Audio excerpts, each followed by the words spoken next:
Fabiana Tomé da Cruz, sou professora colaboradora no programa de pós-graduação em desenvolvimento rural, onde tenho atuado com temáticas relacionadas à valorização de alimentos no contexto da agricultura familiar, e então no contexto de valorização de alimentos que eu tenho chamado de alimentos tradicionais, artesanais, e também no contexto de valorização dos produtos oriundos de agroindústrias familiares. Tenho também me dedicado a temáticas relacionadas à segurança alimentar e nutricional e, de um modo mais amplo, também tenho discutido a temática da qualidade dos alimentos no contexto da agricultura familiar e do desenvolvimento rural. A minha graduação é em Engenharia de Alimentos, eu tenho mestrado e doutorado em cursos multidisciplinares, o doutorado também no pós-graduação em Desenvolvimento Rural, e esse cruzamento, então, entre uma formação, uma área mais técnica, com mestrado e doutorado em áreas multidisciplinares, tem me permitido ou tem contribuído para que eu possa, então, pensar os conceitos e os conhecimentos da engenharia de alimentos no sentido de qualificar ou contribuir nesse processo de valorização dos alimentos oriundos, de modo geral, da agricultura familiar. A temática que eu gostaria de abordar e desenvolver com vocês se refere às características das agroindústrias familiares e, a partir dessas características, os desafios que se colocam e as perspectivas em relação às normas sanitárias. Nesse sentido, então, os tópicos que eu gostaria de abordar estão divididos, organizados em 3 momentos. No primeiro momento, eu gostaria de pensar e discutir as características das agroindústrias familiares.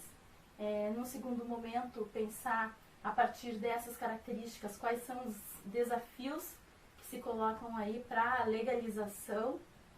dessas agroindústrias. E depois, então, como um terceiro e último ponto, discutir o que se coloca, o que há aí de perspectivas na legislação nesse sentido aí de proporcionar, facilitar a legalização. Bom, pensando então nas características das agroindústrias familiares, acho que um primeiro ponto para se pensar é no processo de ressignificação das agroindústrias familiares como uma prática tradicional das famílias agricultoras. Então, essas práticas ou esse processo de processamento, aí, de trabalhar os alimentos, as matérias-primas, para produzir produtos que tenham, então, uma maior estabilidade, maior vida de prateleira, sempre esteve presente na lógica de produção das famílias agricultoras.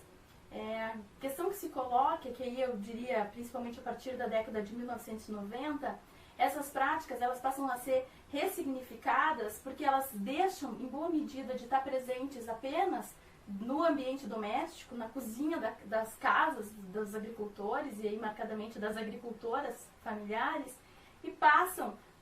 crescentemente para um espaço das agroindústrias familiares. E nesse processo, então, é que o processamento de alimentos na lógica da agricultura familiar, ele passa a ser ressignificado. Então, de uma maneira bastante sintética, o que a gente tem é um deslocamento aí do processamento de alimentos de um ambiente doméstico, voltado principalmente, mas não apenas, para o consumo das famílias, para uma atividade que vai ser, então, visando agregação de valor e geração de renda. Bom, chegando então nesse espaço aí em que os alimentos deixam de ser processados no ambiente doméstico e passam a ser processados dentro de agroindústrias, é que a gente pensa, bom, mas o que são, Quando se fala em agroindústrias familiares, do que se está falando? Uma definição, então, pode ser então, pensar essas agroindústrias como unidades de processamento de alimentos que estão localizadas nas propriedades rurais ou mesmo em aglomerados rurais próximos. Normalmente, o gerenciamento dessas agroindústrias se dá pela própria família individual ou, em alguns casos, menos comum eu diria, por diversas famílias ou algumas famílias organizadas em grupo. Um outro ponto também interessante para a gente caracterizar as agroindústrias familiares diz respeito à matéria-prima. Em geral, a matéria-prima que é processada nas agroindústrias, ela é produzida pelos agricultores familiares e em alguma medida, mas numa proporção menor, ela é adquirida de outras famílias como uma forma complementar. Em relação à força de trabalho, pode-se dizer que majoritariamente a força de trabalho utilizada nas agroindústrias é familiar, um número muito pequeno ou menos expressivo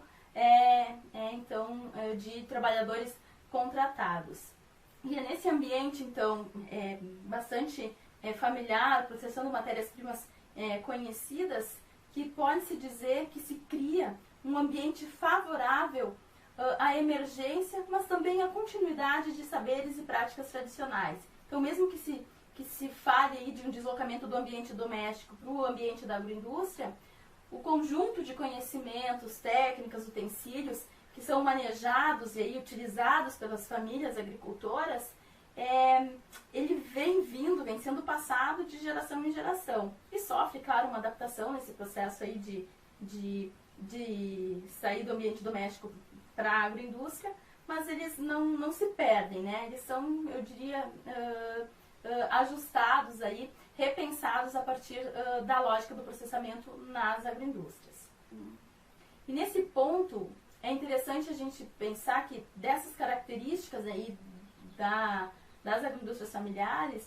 pode emergir, ou emerge, eu diria, uma outra noção, uma lógica diferenciada de qualidade dos alimentos, porque se está falando de uma escala diferenciada de produção, está se falando aí de um processamento de matérias-primas produzidas localmente, está se falando da manutenção, da continuidade de conhecimentos, técnicas e utensílios tradicionalmente utilizados. Enfim, se atrela aí às agroindústrias familiares elementos que remetem à qualidade pensada de forma aí a considerar, a pensar conjuntamente aí com a noção de singularidade. A ideia e a proposta não é avançar especificamente nessa direção, que aponta para a qualidade dos alimentos, mas de todo modo acho que por conta dessas características aí inerentes à agricultura familiar e ao processamento realizado nas agroindústrias, é importante também trazer e pontuar a noção aí da qualidade dos alimentos. Avançando um pouco nessa discussão da caracterização das agroindústrias familiares, um ponto que eu gostaria de chamar a atenção diz respeito à sazonalidade da produção.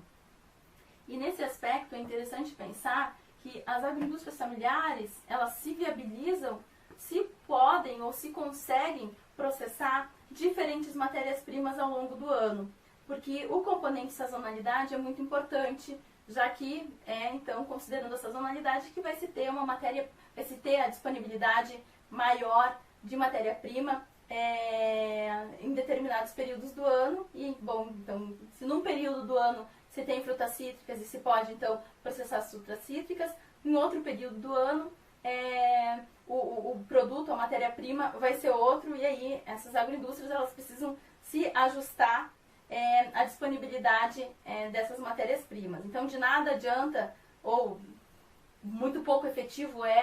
se ter uma agroindústria especializada no processamento de uma única matéria-prima, porque isso significa, em boa medida, que essa agroindústria ela vai poder operar numa época específica do ano e em outros meses, né, em que não tiver a matéria-prima disponível, ela vai ficar ociosa. E isso não justifica e tampouco é capaz de proporcionar aí, a manutenção, aí, o equilíbrio financeiro dessas agroindústrias. Por isso, então, que por conta, né, do processamento atrelado à sazonalidade da produção, é que a gente entra num outro aspecto relacionado às características das agroindústrias, que diz respeito à necessidade ou à conveniência, talvez, de processar produtos diferenciados. E aí, quando se fala no processamento de produtos diferenciados, a gente pode trabalhar com a noção de diferenciação atrelada à produção ao processamento, à produção ao processamento de alimentos no contexto da agricultura familiar. A diferenciação, ela sempre foi uma característica presente na lógica do processamento pelas agricultoras familiares, e essa lógica, ela se estende às agroindústrias familiares também. Então, é interessante pensar que o processamento de alimentos pela agricultura familiar só faz sentido se for possível processar as diferentes matérias-primas que vão sendo produzidas ao longo de todo o ano. Então, se pensar no caso de uma propriedade de agricultura familiar, é interessante considerar que ao longo do ano se possa produzir polpas de suco, doces de frutas, conservas, ou numa agroindústria que processa leite, que se possa ao mesmo tempo processar queijo, mas também se possa fazer doce de leite. Enfim, conseguir pensar e encaixar na lógica de produção das agroindústrias familiares a diversidade que é inerente ao processamento de alimentos pela agricultura familiar. E pensando em exemplos concretos do que se refere à diversidade de alimentos ou presente na agricultura familiar, um exemplo interessante é o caso de uma agroindústria do sul, do Rio Grande do Sul, que processa diversos tipos de suco, como por exemplo amora, buchá, laranja, tangerina, morango e pêssego, mas também processa chimia de abóbora, melancia, morango, marmelo, e também faz conservas de pepino. Então, dentro desse exemplo que eu trago, essa diversidade ela fica bastante expressiva. Então, é uma única agroindústria que se organiza e que estrutura já pensando no processamento desses diversos produtos. Mas a gente vai falar disso, e por que é interessante pensar nesse exemplo, né? Porque a gente vai ver que, no caso dos sucos, o processo de legalização se dá via uma instância, enquanto do chimia e conserva se dá via uma outra instância. A gente vai voltar a falar disso, mas então esse exemplo ele é interessante e emblemático porque ele aponta que, bom, se dentro da lógica da agricultura familiar não há problema nenhum no processamento desses diferentes produtos, pelo contrário, isso reforça a importância da diversidade, no que diz respeito à legalização, processar esses diferentes produtos pode aí representar alguns limitantes, mas a gente volta a falar disso daqui a pouco. Um outro exemplo também que é interessante de pensar essa perspectiva da diversidade versus os caminhos para a legalização dos produtos da agricultura familiar é o caso, por exemplo, de uma agroindústria que processa doce de leite com doce de pimenta ou doce de morango, como dá para ver nas fotos que estão disponíveis no slide. Então, a gente vai ter, pensando já nesse caminho para a legalização, que enquanto a produção do doce de leite se regulariza pelos caminhos aí da legalização de produtos de origem animal, no caso dos doces que vão ser colocados aí na mesma embalagem, o processo de legalização seria outro. Então a gente vai ver que essa lógica da diversidade muitas vezes entra em choque ou, enfim, representa aí uma tensão em relação a esse ambiente legal. Então, de uma maneira sintética, eu gostaria ainda de pontuar umas outras características que se referem ao processamento, né, no espaço das agroindústrias familiares, além dos que eu já citei, né, que apontam aí para a mão de obra familiar e apontam para a diversidade, que é o caso também da artesanalidade e da pequena escala de produção. Então, eu diria que no contexto das agroindústrias familiares, ainda que se tenha a adoção de algumas tecnologias, essas tecnologias elas são simples e que elas procuram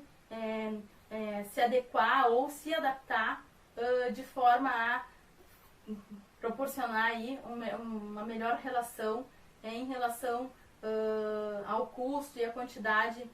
dos produtos industrializados. Então, no contexto das agriculturas familiares, não vai se ter uma linha de produção automatizada, pelo contrário, né? O que se tem, via de regra, são agroindústrias em que exploram o máximo possível a mão de obra humana e, como eu comentei, marcadamente familiar. Então, os equipamentos eles são bastante simplificados e as matérias-primas são processadas numa quantidade tal que nem justificariam ter grandes equipamentos ou uma linha de produção automatizada. É o caso, por exemplo, aqui de um abatedouro de frangos, como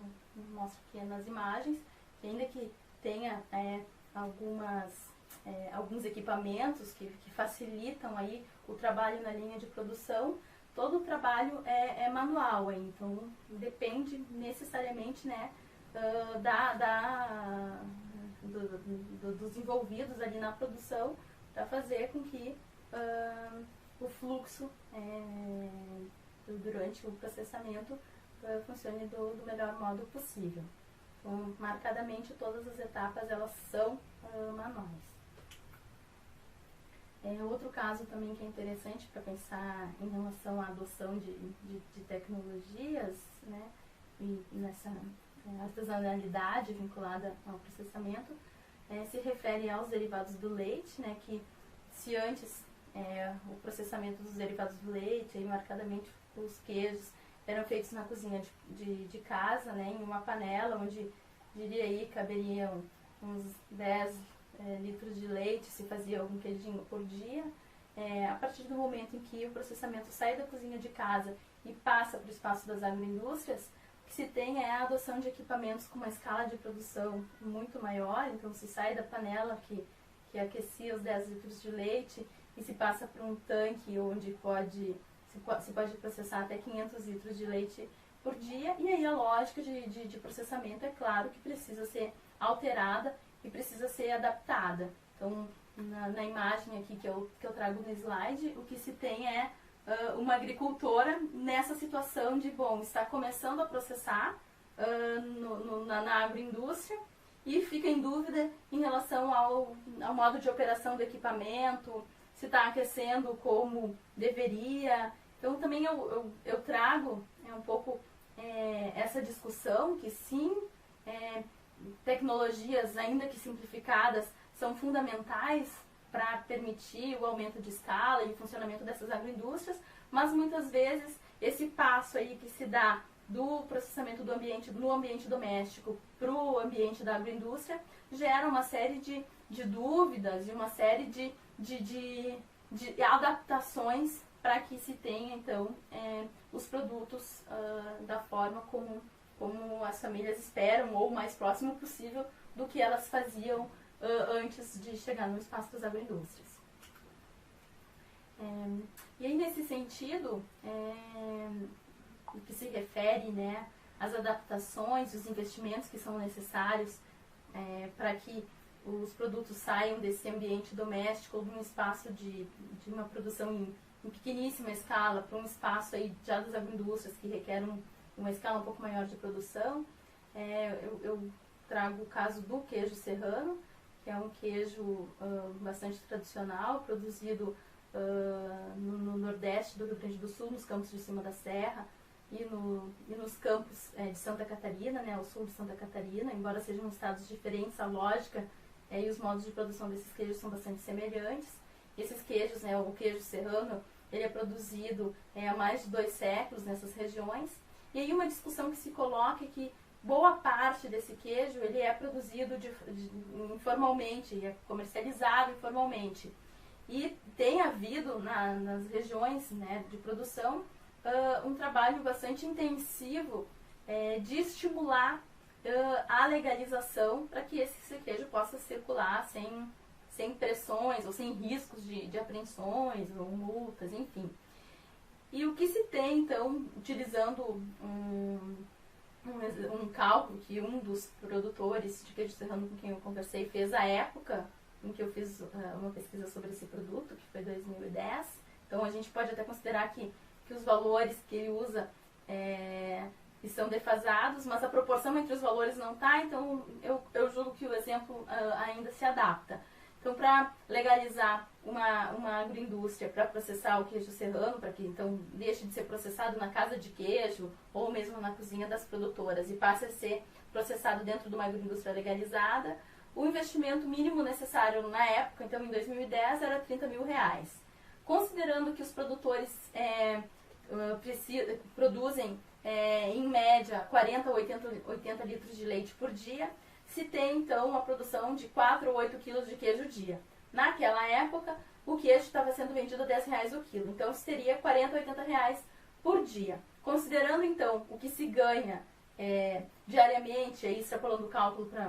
para o mês e para o ano, e comparando com o investimento que era necessário na época para a legalização, o que um dos produtores que me propôs esse cálculo argumenta é que seria necessário o trabalho de 2 anos sem tirar qualquer lucro e sem cobrir qualquer custo de produção para pagar os investimentos necessários para construir uma agroindústria. E segundo esse produtor, e que eu percebi que esse argumento se reforça em relação a outros produtores de queijo, mas também em relação à realidade e ao contexto de vários outros agricultores familiares que ou têm agroindústria ou que estão pensando em ter uma agroindústria, é que esses investimentos são elevados demais para a realidade econômica e para a escala de produção da agricultura familiar. Então, considerando esse atributo, essa característica da artesanalidade e essa escala de produção que é atrelada à lógica e aos modos de vida dos agricultores familiares, para muitos produtores, eu diria para a maioria deles, os investimentos necessários para a legalização acabam se constituindo aí como um entrave ou, no mínimo, como um limitante bastante importante aí para a legalização. Um outro aspecto também que é interessante chamar a atenção é que no contexto dessas agroindústrias, via de regra, o que se tem é trabalho das mulheres, né, no processamento, durante essa etapa aí de processamento são as mulheres que se envolvem. E aí, em relação a isso, um outro aspecto que se tem que considerar, que diz respeito à legalização, é que muitas vezes essas mulheres já têm uma rotina bastante carregada, porque elas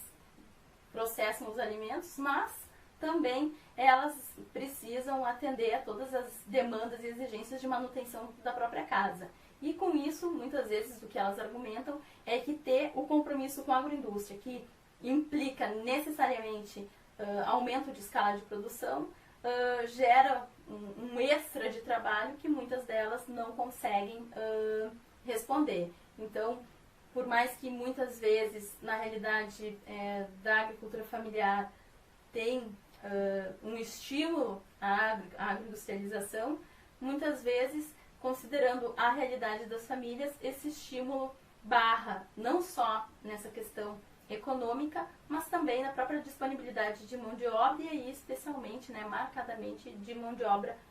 feminina. E por conta de todas essas características que eu apontei, que dizem respeito aí à lógica, atrelada ao funcionamento das agroindústrias familiares,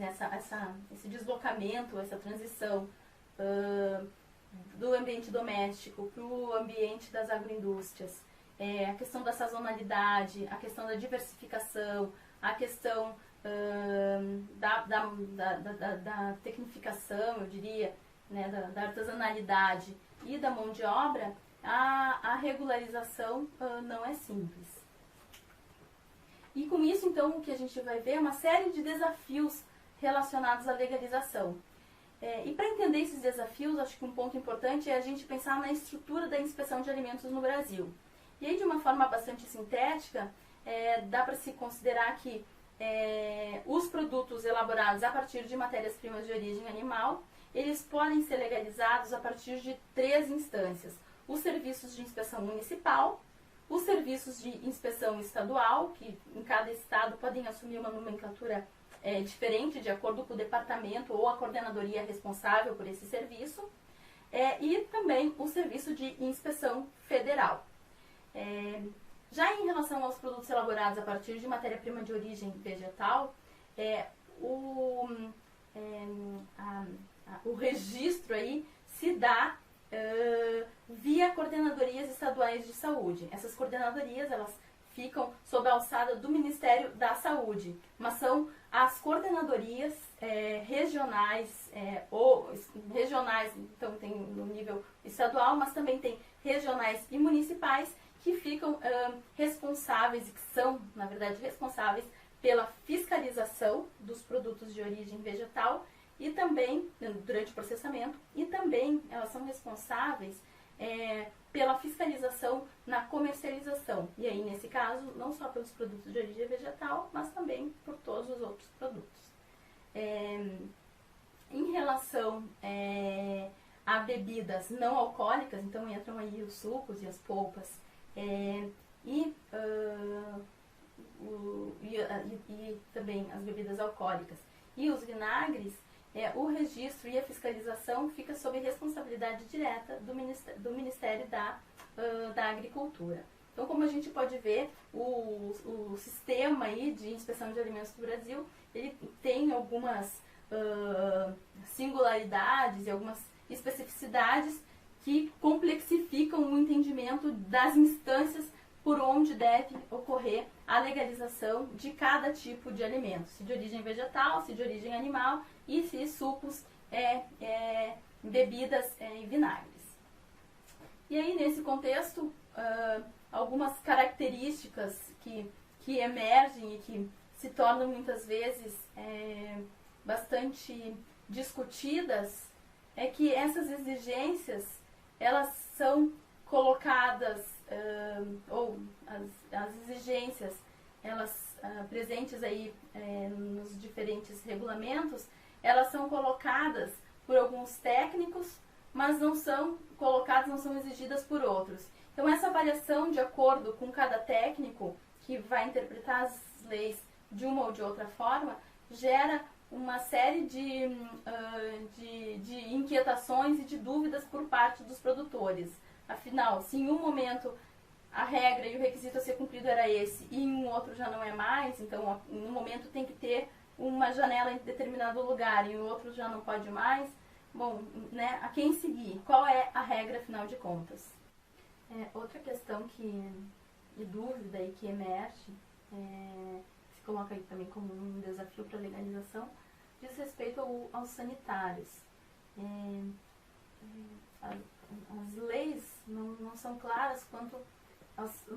número de sanitários que deve existir, mas elas partem da lógica de exigência de grandes indústrias. E aí, nesse caso, tem que ter banheiro masculino, banheiro feminino e banheiro para o fiscal, no caso aí de produtos de origem animal. Mas essa exigência do número de sanitários destoa completamente da realidade da agricultura familiar, quando muitas vezes é uma pessoa, a mulher, né, que vai ser a única pessoa que vai estar processando e que, bom, não precisa de um banheiro masculino, ou se são apenas 5 pessoas da família processando, precisaria ou justificaria ter um banheiro para o fiscal. Enfim, uma série de questões aí que fazem com que essa discussão em torno do número de sanitários necessários para as agroindústrias familiares acabou por ser uma discussão também emblemática aí em relação às exigências. Mais do que apontar, bom, afinal, quantos são, é trazer uma dúvida aí que por diversas agroindústrias ou contextos de produção onde eu passei, é uma dúvida que emergiu. Em relação aos laboratórios, também aí, principalmente no que se refere ao processamento de alimentos de origem animal, e eu diria especialmente leites, especialmente leite, né, leite e derivados. É preciso que as análises sejam feitas no local de processamento, e aí eu trago o caso principalmente daquelas agroindústrias que processam o leite que é produzido na própria propriedade. Então, o leite é produzido ali e há, enfim, uma série de controles e cuidados, e quando chega lá no espaço da agroindústria tem que ser feito, por exemplo, análise de antibiótico. E aí os produtores questionam, bom, e é necessário realmente fazer análise de antibiótico? Então, enfim, acho que esse é um exemplo bastante comum e presente, né, que reflete, em boa medida, a inquietação dos produtores, e aí eu diria especialmente desses que processam leite. Outro ponto polêmico em relação às exigências da legislação se refere ao pé direito. Afinal, qual é a altura mínima necessária entre o piso e o teto para garantir a qualidade dos alimentos? E a legislação não fala num número específico para cada tipo de alimento, e o que gera, de novo, aí, essas diferentes interpretações de acordo com cada técnico. Então, essa série de dúvidas e de imprecisões que também geram descontentamento, eu diria, ou inquietações aí por parte dos produtores. Um outro aspecto interessante, e esse aí principalmente em relação ao processamento de alimentos orgânicos, é a questão da cloração da água. Muitas vezes a agroindústria está colocada, tá instalada numa região em que a água que abastece a agroindústria, ela é potável, e as análises mostram que não precisaria fazer cloração, porque a água já atende os parâmetros microbiológicos mínimos aí para ser considerada água potável. Mas a legislação indica que necessariamente a água tem que ser clorada. E aí o que os produtores, e principalmente então esses orgânicos que se veem diante dessa exigência, se questionam mas afinal, se a água é potável, é preciso mesmo clorar? E aí o que fica bom, mas se a água é limpa, então eu preciso contaminar para depois usar na agroindústria? Enfim, né, acho que levando ao extremo essa a questão. A regra é única e não entende as singularidades e especificidades de cada agroindústria. Outro ponto que também se refere especialmente ao contexto aí do processamento de alimentos orgânicos, se refere às embalagens. As embalagens de vidro são preferenciais aí no caso do processamento de alimentos orgânicos. Mas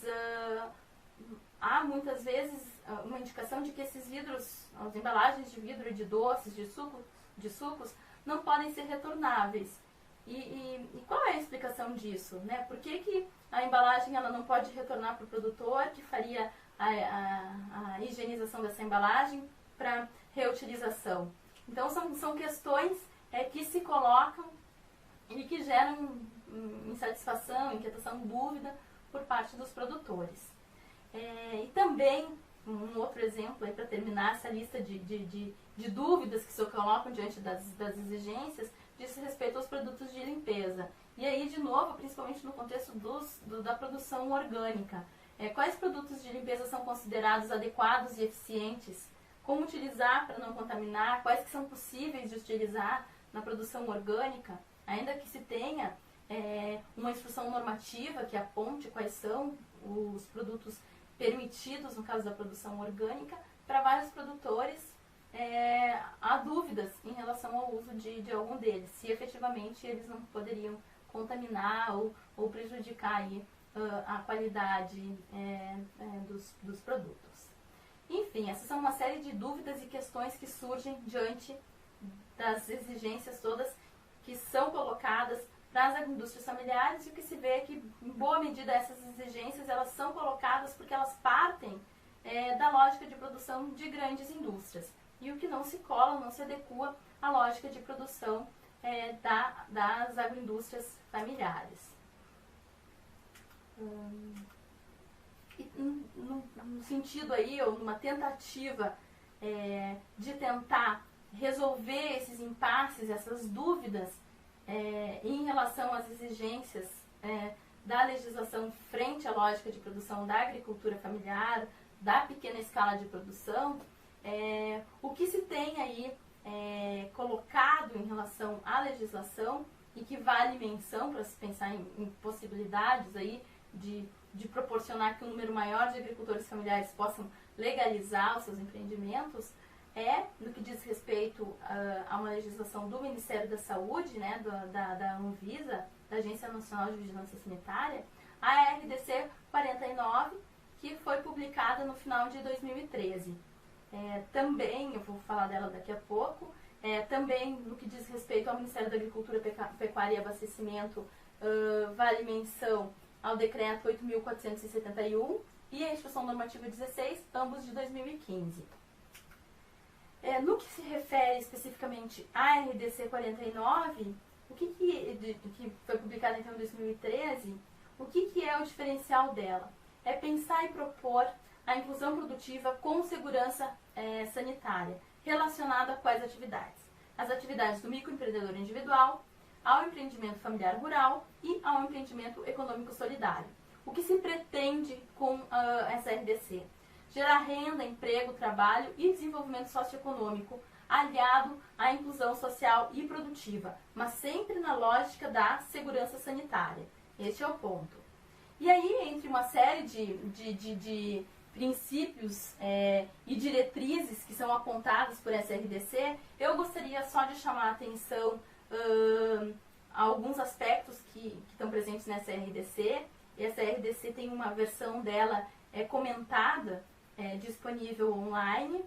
e essa RDC ela vai apontar a harmonização de procedimentos para promover a formalização e a segurança sanitária, considerando costumes, conhecimentos tradicionais e aplicando boas práticas estabelecidos pelos órgãos de vigilância sanitária.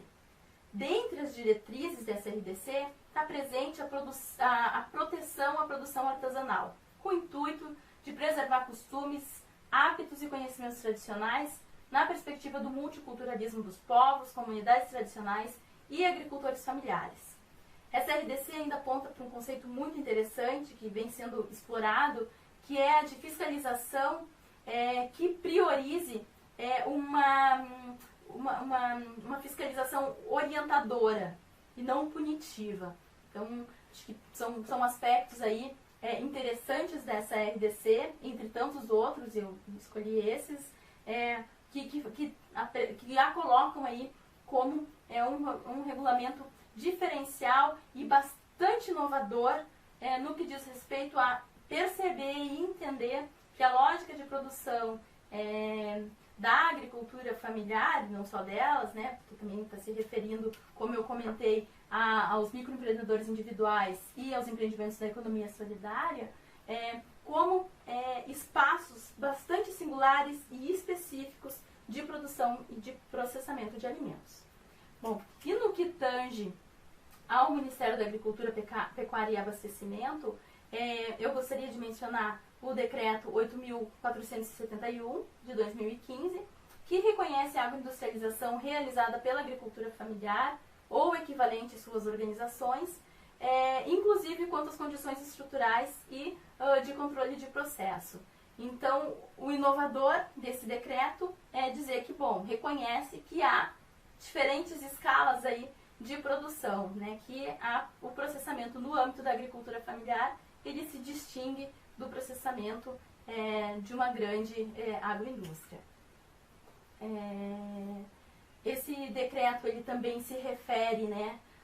às agroindústrias artesanais, considerando costumes, hábitos e conhecimentos tradicionais,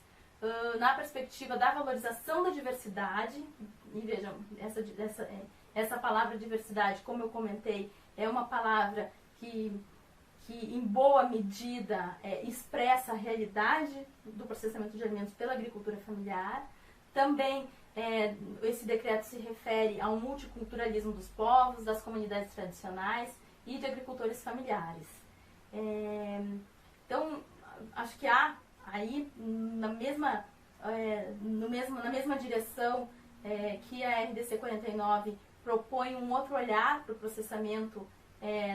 no âmbito da agricultura familiar, esse decreto no âmbito do Ministério da Agricultura também propõe um olhar similar aí de reconhecimento do processamento nessa lógica aí diferenciada e bastante singular da agricultura familiar.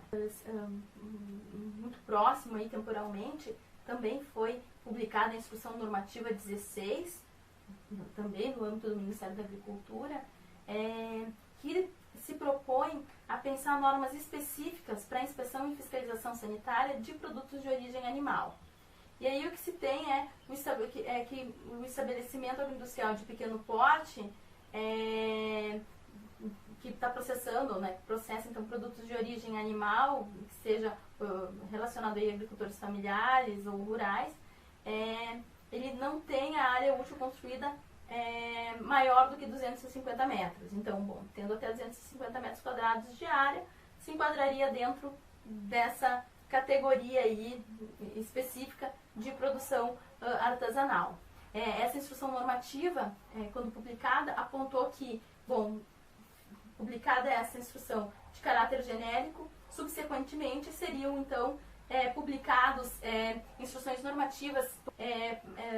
específicas para o abate e industrialização de animais produtores de carne, para pescados e derivados, para leite e derivados, para ovos e derivados, para produtos de abelha e derivados. No momento dessas instruções normativas específicas a cada categoria de produto, se avançou bastante em relação à instrução normativa relacionada a leite e derivados e também ovos e produtos de abelha e derivados. Mas agora, enfim, com todas as mudanças políticas, se está num momento de suspensão e essas instruções normativas, ainda que tenham avançado até o presente momento, não foram publicadas. E o que é interessante é que, bom, há que continuar tendo pressão dos produtores, dos movimentos sociais, enfim, da academia também em boa medida, porque ainda que essas instruções normativas elas não deem conta de proporcionar que a totalidade dos agricultores que estejam processando e agroindustrializando seus produtos se insiram nos mercados formais, esses novos regulamentos consideram e enxergam a agricultura familiar a partir de uma perspectiva bastante diferenciada, que contempla aí a lógica, a escala de produção, a diversidade presente nesses produtos. E por isso, então, que elas são extremamente importantes e que se colocam aí como um primeiro passo no sentido de proporcionar a legalização de um número mais expressivo de agroindústrias. Dentro dessas instruções normativas, há uma série de critérios aí que se relacionam a uma lógica de produção da agricultura familiar. Eu não vou me ater e nem vou detalhar todos, mas eu sugiro para aqueles que se interessam pelo tema que busquem então a instrução normativa 16 de 2015 para verem então o quanto ela busca ou tem esse esforço de contemplar a lógica de produção, a escala de produção, a diversidade aí inerente ao processamento de alimentos no âmbito da agricultura familiar.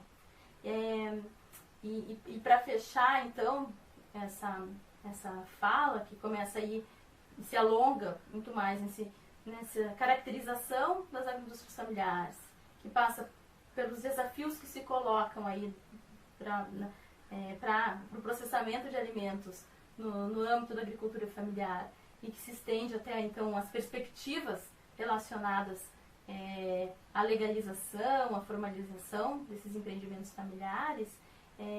Eu gostaria de fechar a minha fala deixando uma reflexão que vai mais ou menos no sentido de pensar que, bom, por todas essas características que a gente discutiu em relação à agricultura familiar, qual é o caminho para a legalização desses empreendimentos? Enfim, se viu que há leis sendo pensadas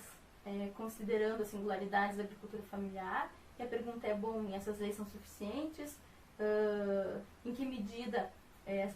o processo aí de publicação dessas leis e desses instrumentos legais estão avançando, né? E o quanto isso pode contribuir para que o número expressivo de agricultores familiares e de agroindústrias familiares possam se legalizar. E esse é o caminho, então? Será que essas normativas dão conta aí de atender a realidade, a lógica de todos os agricultores, ou só de uma parcela, enfim. Ou será que, para além desses regulamentos que já sim representam avanços, seria necessário ainda construir novos regulamentos que de uma maneira mais ampla pudessem contemplar um número mais expressivo de produtores e a realidade do processamento na pequena escala? Ou será que o caminho seria deixar de lado esses avanços ou, enfim, os caminhos proporcionados pela legalização e, na informalidade, encontrar formas de garantir a qualidade dos produtos da agricultura familiar, especialmente nesses casos, né, da pequena produção, hoje uma produção bastante artesanal, que muitas vezes ainda está numa transição do espaço doméstico para o espaço das indústrias familiares. Enfim, muito mais do que apontar respostas e dizer qual é efetivamente o caminho para que um número maior de agricultores familiares possa se inserir no mercado formal, acho que a questão que se coloca aqui, que é inerente a esse debate, é como e com que olhar se enxerga o processamento de alimentos da agricultura familiar. E o que eu penso é que certamente é com essa lente ajustada para contemplar esses aspectos aí que eu apontei, que remetem à sazonalidade, à singularidade, ao uso da mão de obra bastante específica e à artesanalidade, como então atributos específicos e inerentes à lógica de produção e de processamento da agricultura familiar. Obrigada pela atenção de todos.